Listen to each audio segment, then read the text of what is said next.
cette campagne s'est malheureusement trop souvent déroulée hors du contexte international et français. On a eu parfois l'impression d'être hors sol. Qu'est-ce qui marque en effet ce moment de l'histoire? Le tsunami financier qui vient, une dette qui est impossible à rembourser sans détruire notre futur. C'est un risque de guerre. Quand l'oligarchie cherche un espace vital financier, la guerre menace et les intégrismes se déchaînent.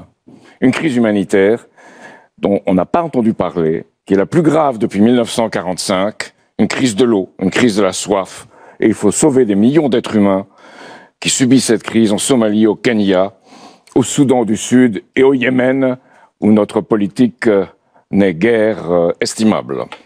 En France même, j'ai vu les agriculteurs qui souffrent d'être abandonnés, les handicapés de la marche citoyenne qui sont venus me voir, et j'étais d'autant plus ému qu'ils ne cherchaient pas des avantages, c'étaient des combattants. Un directeur de théâtre, à Nantes, qui fait la grève de la faim contre le régime social des indépendants, livré aux spéculations d'une banque, Amundi.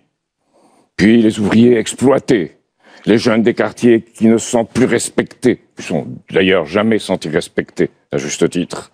Et puis ces policiers, ces gendarmes qui risquent leur vie pour sauver les nôtres et qu'on abandonne trop souvent.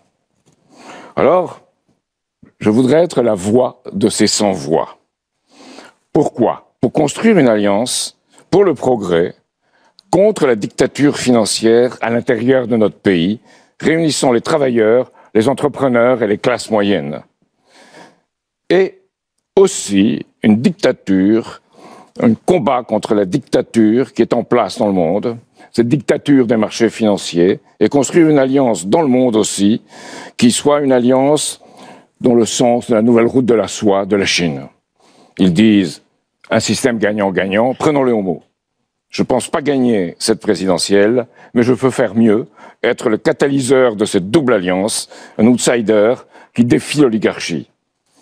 Confiez-moi donc votre vote et je serai votre voix, tentons ensemble de créer l'alternative.